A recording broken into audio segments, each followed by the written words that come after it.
Record. Good morning, Julie. Hi, good morning, Monica. Lovely to be with you again.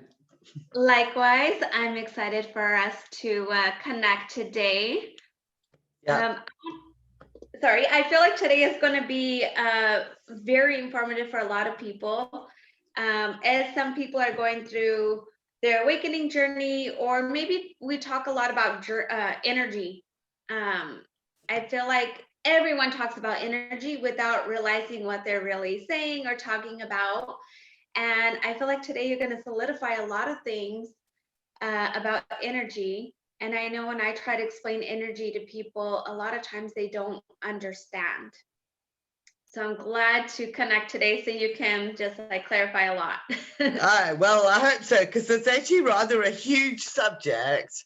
And hopefully I'll be able to condense it into something meaningful for people. You know, when you've been studying sort of energy medicine and working with energy for so many years, it just becomes a natural part of your being and a natural understanding.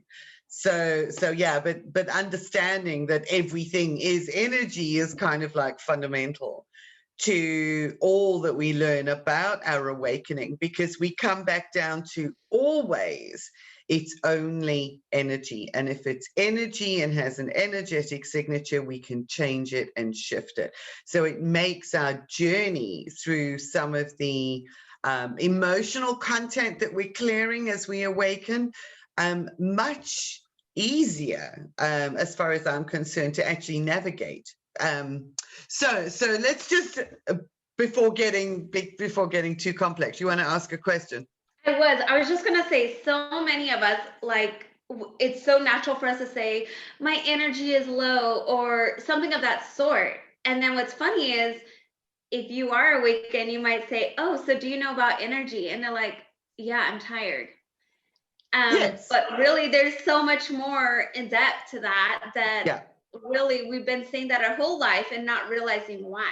Yes. So, and I'm going to let you take over. I just wanted to mention that we say things like that all the time, not really thinking about it. Well, it's great because it does lead us into it really quite well, you know, because, you know, we kind of say, yes, my energy is low because I'm feeling tired, or my energy is high and I'm feeling absolutely brilliant today. And that is a function of frequency. Because if our frequency often is low, we will feel heavy. We will likely feel depressed. We will likely feel as if we're dragging ourselves around. Whereas if our frequency is high, in terms of its vibrational quality, we will find that we zip around and get much more done, and we seem to be like filled and fueled by an energetic source. Now, there's a wonderful saying in the energy world, if you like, of healers and those who work energetically, and that is, if you want to talk or think about energy, think in terms of frequency and vibration. So just to get a little bit sciencey for a moment, when energy moves, energy is not static, it's always moving. But when energy moves, it actually initiates vibration. It vibrates, okay, when it starts moving.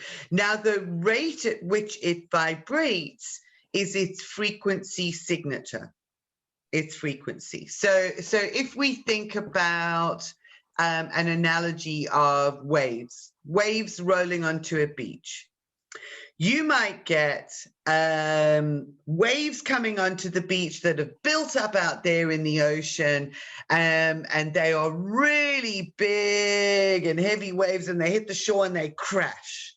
Now, those tend to be what we call very long wavelengths, so low frequency, but there's a lot of power in that frequency. And to think about the color spectrum, if you like, because I'm a color therapist as well, so I love using the analogy of colors, that's akin to the color red. And the color red is actually exceptionally powerful, and it's associated, for instance, to low wavelengths, low frequency, but it's associated with physical energy and fatigue. So if we've got something that is actually blocking the ability of our being to utilize that color effectively, we will feel tired because that powerful energy is not moving. Something has stopped it or blocked it, and then we need to go into the emotional aspects and qualities of that energy. Now, if we go to the other side of the spectrum, now tell me if I'm getting a bit too sciencey, because it does actually get to be quite a huge subject. So we go to the other side of the spectrum. And if you have, say, the color violet, and you think about ultraviolet light, ultraviolet that comes from the sun, or even from a color perspective, purple. If you look at the waves on the beach on a beautiful, calm day when the sun is shining and you're feeling great, you've got a calm sea or a calm ocean, you've got lots of little waves hitting the beach with a high frequency more often than those big rolling waves crash, because the big rolling waves gather energy as they come and they crash onto the beach. Whereas the little violet ones that you get at the other end of the spectrum, high frequency means you get a lot of waves in a short period of time. So it's constant and it's kind of lapping, and that we say is high frequency or high vibe. Okay, so we've got a lot of high frequency energy. Now, our bodies, we live in that's just an analogy with waves. But the thing is about being alive on this planet, we live within a sea of energy. Everything is constantly moving and changing and vibrating according to its wavelength and based on the quality of the particular energetics of the wave, if that makes sense, or of the energy. Everything is always vibrating. We are always vibrating because we are alive. So you just have to really think about your body in that respect, that the nervous system, for instance, it takes an energetic signal or an electromagnetic signal between nerve cells to be able to activate your body into doing certain things. So even the physical qualities of our body, if you like, operate on various energetic frequencies. Which nerve cells are connecting depends on how we are thinking, how we are feeling, what activity we're busy with. It depends on many different things. So it's not only us, we live amongst animals and plants and trees and flowers. Everything that is sentient is actually vibrating and is constructed of energy, or actually has energetic profiles or signals. In fact, when we go a little deeper into the manifestation of life, we actually find out that before we have a physical manifestation, and this is anything, we first exist as an energetic or a frequency vibration blueprint. And every human being, every animal, every tree has its own unique energetic signature because of its energetic blueprint. So before we exist physically, we exist in an energetic form. So the blueprint of a human being exists in the egg or the ovum within the woman. And the blueprint also exists within the sperm. And when the two come together, there's actually a spark generated. There's an energy spark generated, which activates the blueprint. And those two, the sperm and the egg, know exactly now how to form an individual human being, because that blueprint already exists in the energetic field. I mean, that is the miracle of life. When you think about it, how does something different, like an egg and a sperm, two totally different things, how do they know that when they merge together with their DNA to form a baby, to form another human life? It's absolutely magical, and it's quite awe-inspiring when we get to understand this. So that's what a lot of energy healers do. Is they work in the energy fields. Those who have psychic sensitivity or vision, clairvoyant vision, can actually see the energy fields. those who are clairaudient can sometimes hear the tones of the different frequencies within energy fields, and they can interact with the energy fields that way. Many are what we call clairsentient, which means they can feel or sense into the energy field. So they can't see it, but they can sense. So you'll sort of meet with a friend or a person, and you'll just get the feeling that you need to do or say a certain thing to them that's going to be so supportive, and they'll go, "How on earth did you know that?" I don't know. I just felt it. I just knew it. Because I get that all the time. People are like, yes. "How did you know?" And I think I told you this before. I said from a young age, I would say, I have a lot of life experience. And now I think back, like, I was 18 saying that when I worked in daycare, I would tell the parents, like, they would tell me, go to school for psychology. And how much life experience can you have? I mean, you can have a lot at that age. But it wasn't until recently, like, more and more people say, how do you know? How do you know? And I'm like, I just know. It's human nature. I study human nature. I read a lot. And so you find a logical reason behind it to back it up, right? Well, that's exactly it, and I think that's what's fascinating, is that it's kind of like their energy speaks to your energy. They don't have to tell you that anything's wrong. It speaks to your energy field, and you translate the information that is actually coming through the frequencies that they are emanating into your body. And it's like, you know them. And it's weird because you don't know why it just spits out of your mouth, and you don't know why. But it's funny, like, I always bring an example of my buddy that I called out his wife, or, it happens very often, but I said, I don't know. But what I'm trying to get at is, a lot of times people are not confident in what they do or say. But when things just download and come out of my mouth, I don't know why I don't question it, if that makes sense. It just flows. I think that is what is so important, because what that demonstrates is a connection within and a trust in what your own body. Oh, and I was just going to say that that's going to be another episode where we trust ourselves. And I was waiting. I knew you would respond to that.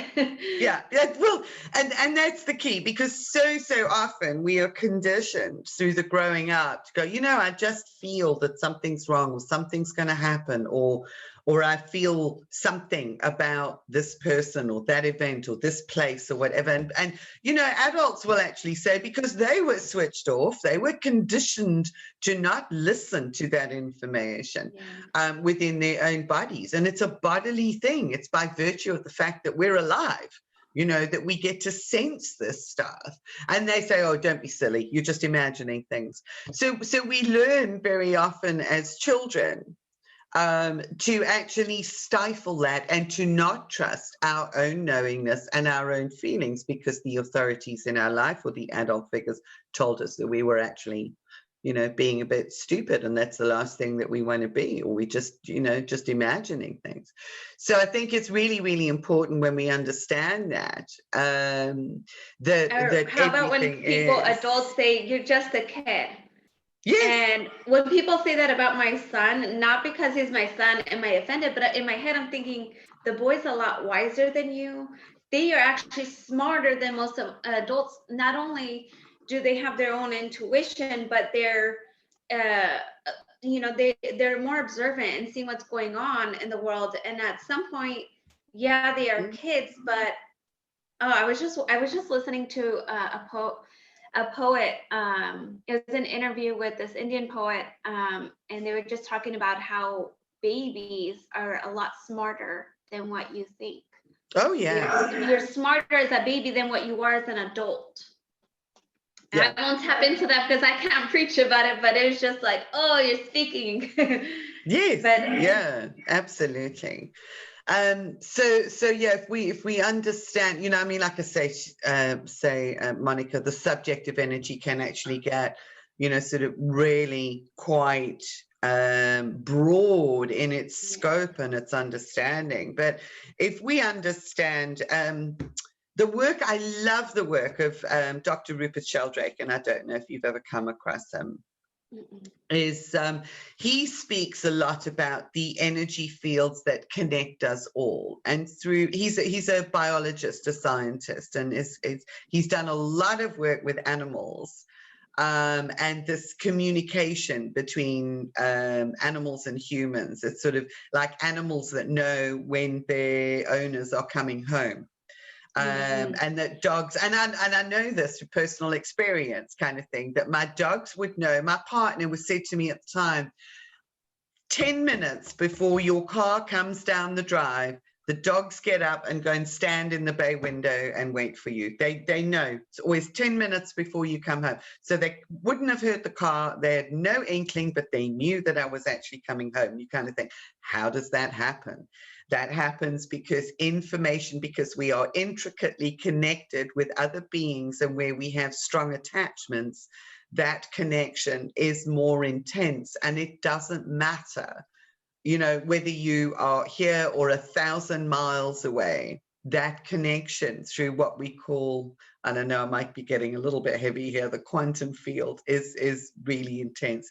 We are always interconnected with everything and everybody else in the universe through these electromagnetic fields. And to go back to Rupert Sheldrake's work, it's really quite interesting, because he was the one that proposed this postulate of something that we call morphogenic fields and morphogenetic fields. And that is the fact that we are embedded. We have, as individuals, so you and me and others, we have our own energy signature. And we will find that we will connect with certain people more easily and strongly with others. That's because there is a pattern or something within that person's unique energy signature that has a resonance with your own. And there'll be others that you say, I just can't connect with them because the resonance is not there. The energy signature is so different that you can't connect with them, but you still have all of these individuals with their energy signatures interconnected within this enormous directed energy field that encompasses the whole of like the human species. And then within that and interacting within that, you also have a morphogenic field that is specific to the patterning and the development of the animal kingdom. And it's changes in the field, and this has been observed by scientists, changes in the field actually change the species that emanate, the physical nature of the species that emanate in the field. So when it comes to energy healing, this is why they say if you change the energy of whatever the pattern or the illness or whatever it is that is impacting the physical manifestation, you change the energy, you change the pattern, you change the physical outcome of that. I don't know if that makes sense or if I've gone a bit too... I actually want to bring a couple things up real quick based on what you said. Well, first of all, don't laugh, but I had a pet pig. Oh, I think that's wonderful. They're the most amazing creatures. Oh, people would tell me, well, why would you have a pig? And I said, they're the smartest and cleanest, and people didn't believe me. But at 7 o'clock every day was her time to eat. If I did not get home, she would stay in her pen. But if it was 7:02 and she did not get fed, flip it and eat. She once got drunk because she got to the liquor cabinet.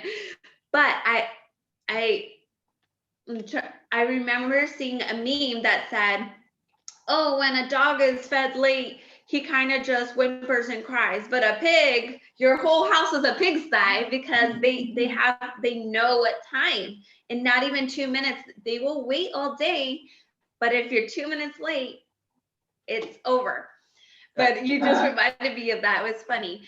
But when you say that we have, so you're saying like we connect with certain people that have similar energetic fields, and I'm hopefully not butchering that, but it's funny because we always say, oh, we're so well connected. It's because we're like-minded.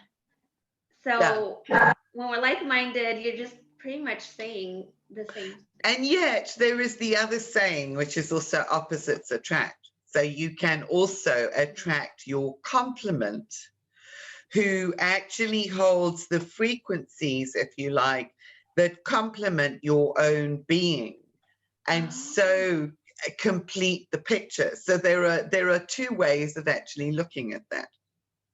You know, a lot of the people I've worked with in business are very opposite. We're very opposite, but that's why we're yin and yang. And same thing with my partner and everything. We're all yin and yang, but they're more, I have a huge heart, but they know how to express it more than I do. So we're just like, we are great in business together. That's such a great point.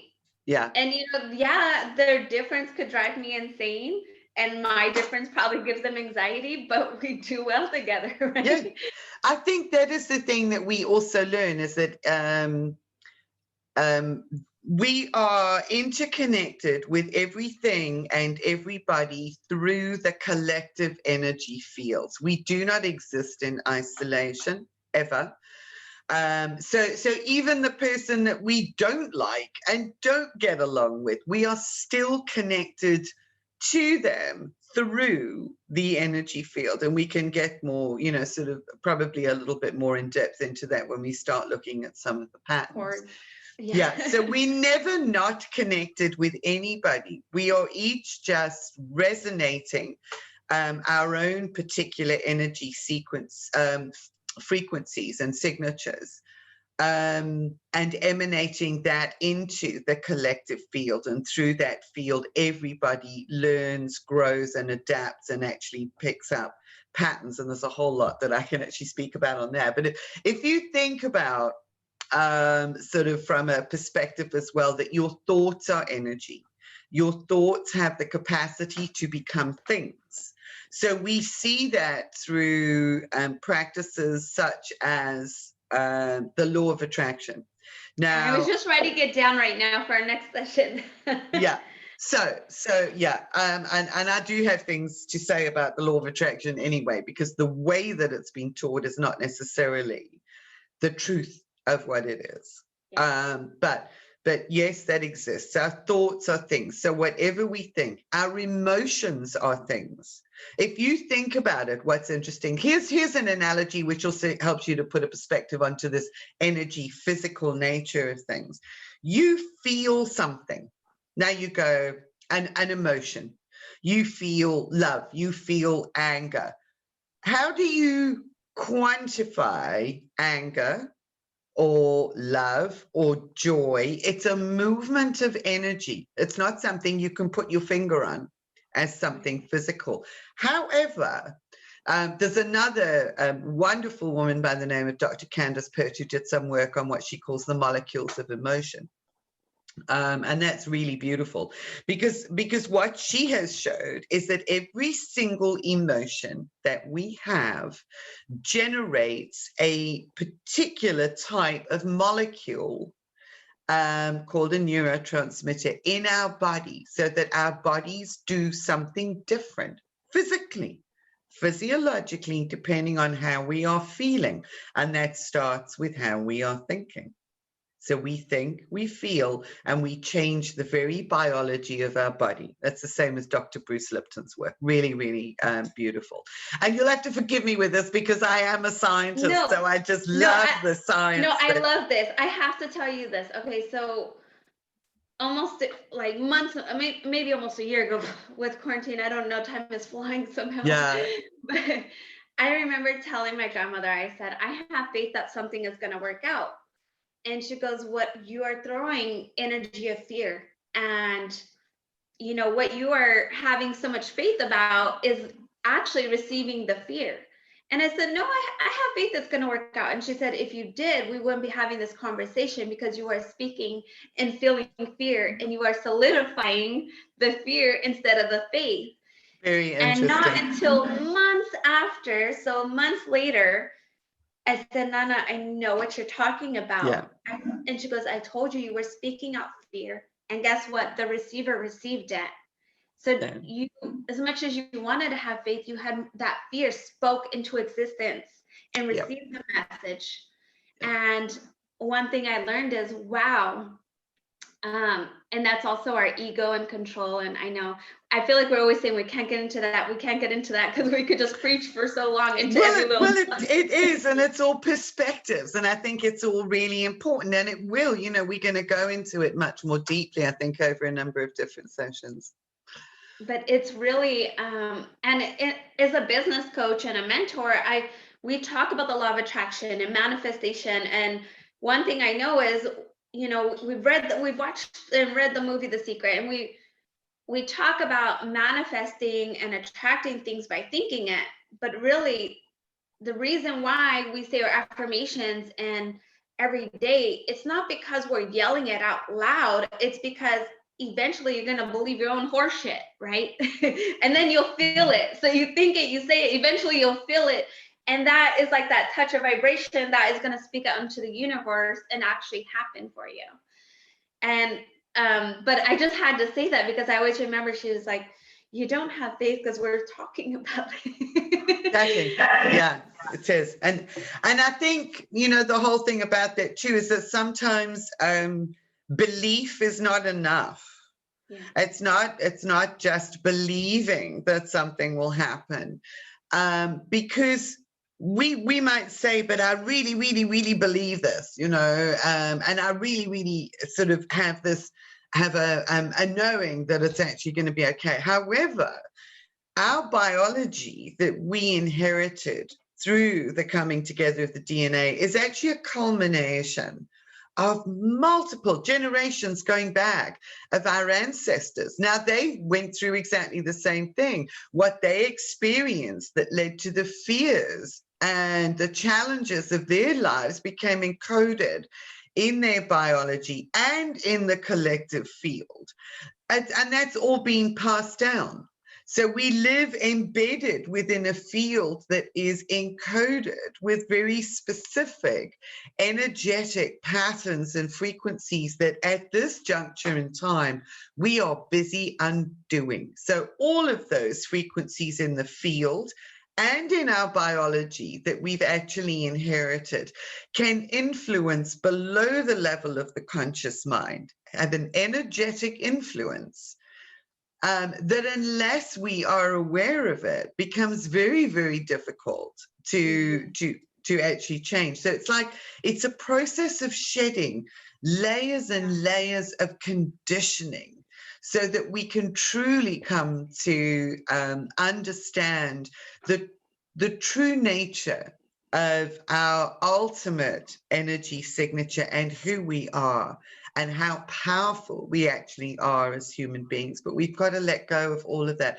And we are undoing generations. At this moment in time, as part of the waking up, we are undoing multiple generations of really deep patterning, of really deep fears, of really deep conditioning, so that we can move into a place of discovery. And this is, a lot of it is happening energetically, that is being translated into a physical reality in our lives. And this is what also fuels the awakening, because as more and more people wake up, they release some of the conditioning that has held them within a certain frequency band or frame of mind within this general field. So in essence, as they wake up, they are reprogramming the field with different frequencies and different energies. So it means that others who are ready to be triggered can more easily access the frequencies of awakening. So it almost becomes like a self-perpetuating event. And that's why what I've seen when I actually connect with it is like this, it's a tsunami that's building of people actually awakening around the planet at the moment. And I hope that makes sense. Yeah.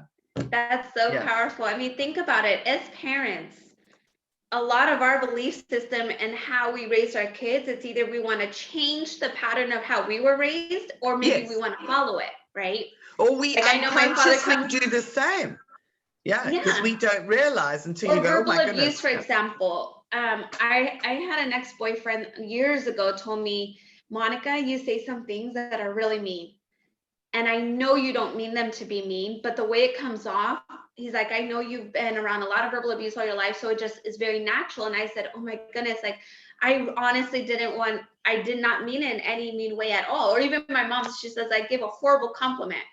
I once told her, your bangs look, she's gonna kill me. Your bangs look great, because, usually they're really awful. To me, that was like a really, really great compliment. And to her, she was like, that was a shitty way of complimenting me. Yeah. You're saying I normally look like, but what I'm saying is the way I've been spoken to most of my life is like been patented me. And then I had to learn how to reverse that, because my heart is not trying to come off rude or cruel. Yeah. But it was just what I'm used to hearing. So I know my father, when raising us, sometimes he would use Portuguese laws or American laws. He got to choose what he liked more. But for us, like, example, how many people might say, oh, I don't want to yell or cuss or do this or that, like maybe a parent did. So we're either going to change it, or that's going to be our excuse in life why we are the way we are, which is a load of crap. Absolutely. Just think about, as a child, all those layers like that we've been told.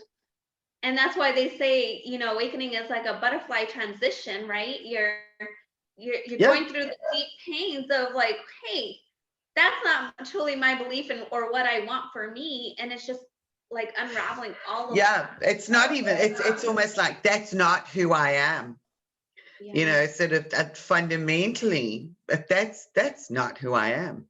Because it's almost like once you get beyond a certain point, faith and belief almost go out of the window anyway, because you come to a place of such trust that if you follow the prompt of the guidance that is arising within, because it has space for you to recognize it. You've cleared enough of the crap for you to be able to recognize what's arising from your natural connection to the source of life, kind of thing.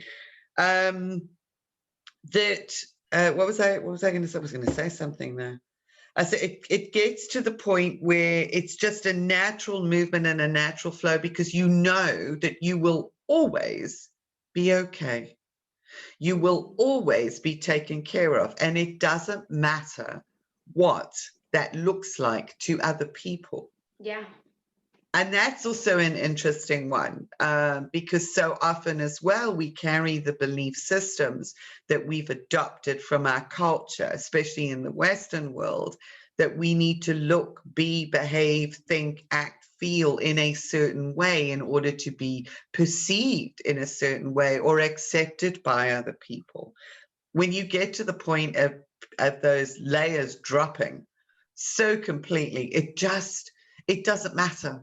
It just doesn't matter, because you become more authentically you as a human being. So it's kind of like discovering in amongst all of the frequencies that you've been carrying, what it is, that needs to be adjusted, reharmonized, transformed, transmuted. We're elevating everything that we are into a place ultimately of love. And it's also a difficult thing, because we are conditioned to think of love and the frequency of love as being something that is wishy-washy, that is tainted by our human understanding of what it is. But the frequency of love can be exceptionally fierce.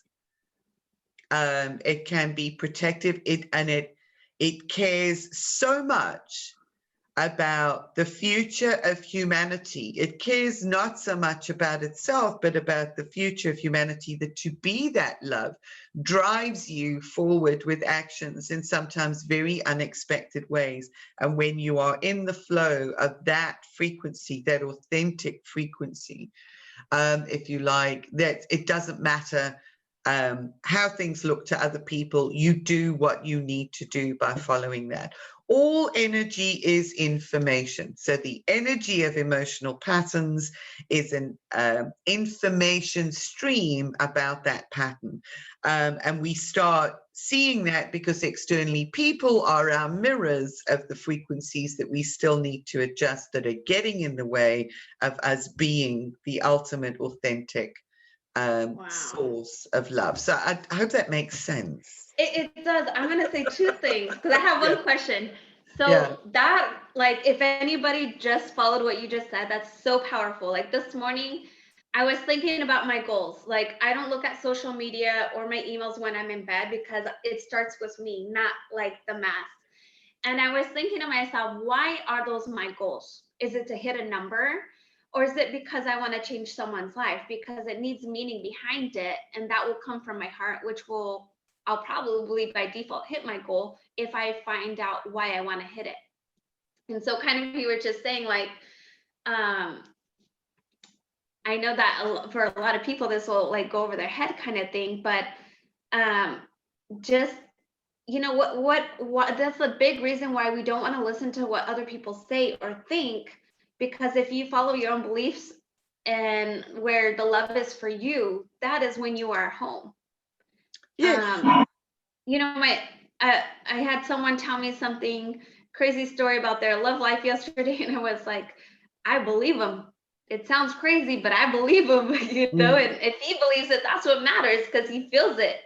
And I said, you know, and I won't get deep into that, but it was just a matter of like, it was just a crazy story, but I believe him and I know he believes it. And it was just following that.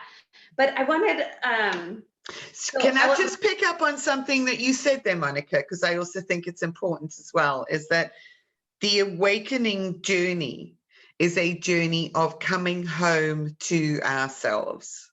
And many people struggle with that concept. Like, what does that mean? But being in the flow and being in that knowingness, it is, you feel at home, you feel safe in your body and safe no matter where you are, because you have released the love that you are, and that love is eternal. So you know that will naturally never end. So you lose the fear of death and the fear of anything else external. It's all okay anyway. So yes, we awaken by coming home to ourselves, and the whole journey, that's the ultimate realization that that's what it is. And I'm glad you said it. You just brought me back to where I was going. Now you said, like, especially in the West, well, I don't know if you said West Coast, but I probably did. I know that I've always worked in real estate and finance. So I've had people, when I first started in business, they said, well, if you're doing so great, why don't you drive a BMW or a Mercedes? And I said, because I like my big Jeep. I like to roll around. Why am I going to buy a car just because I'm in a certain industry? Profession. And my first year of business, I'm not going to spend my whole check on a Mercedes anyways. And so that was very naive on their part. But I remember wearing very neutral colors. And I remember when I started neutralizing everything I did, my nails, my suits. And then people would say I looked very intimidating. I looked like an attorney. And I remember my broker saying, Monica, you cannot wear too much color. And a couple years later went by and I started doing me. I got my own office, worked somewhere else. I started wearing my nails the way I want, with a little bit dazzle, wearing a little bit more color. And all the agents I had trained over the years, they said, Monica, I don't know what it is, but you've changed. And I said, no, you're just finally getting to know me. And I attracted way more to me by just being me. And my clients love that sincerity. Like, I don't need I used to wear a perfect bun. And I said, that perfect bun means I was getting my kids ready. I was rushing, and they liked hearing the truth more than me trying to be perfect. But now what I wanted to say is, because I know you and I've both lived in different places from where we grew up. So I'm the oldest of 7 kids. So I always had to take care of them. They did everything they wanted. My job was to watch them. So when I moved to New Mexico, this was an opportunity for me to I always say I was like a butterfly, and I love butterflies, but I felt so free. And I was away from my siblings, my Portuguese community, all the like walk the line, right? Be a certain way. And I got to just explore. And even though it was nothing like California, I got to really explore so much and get in tune with who I was and what I loved.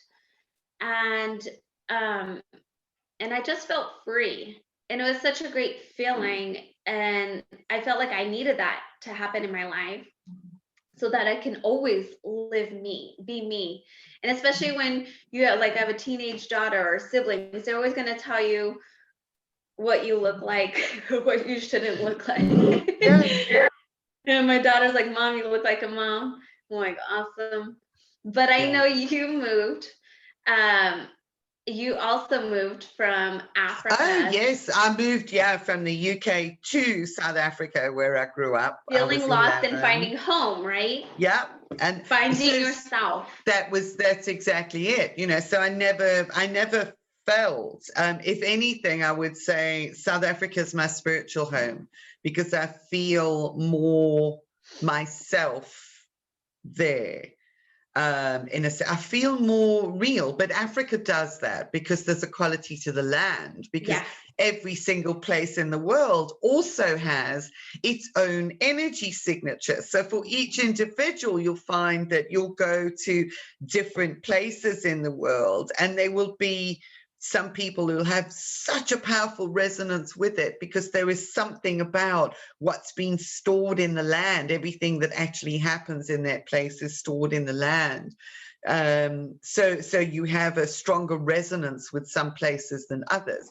I mean, I also have a very strong resonance with Greece, and some people go, I don't really like it. It's neither here nor there. I can take it or leave it. And then we also find, as we mature and as we change and shift our own energies, that those resonances with different places also shift. So somewhere that we weren't attracted to previously, suddenly we find that we've got something that is actually drawing us there. It's like there's an energy that's calling us, or it feeds us or nourishes us in a certain way for a period of time, for however long is needed, or whatever is actually needed.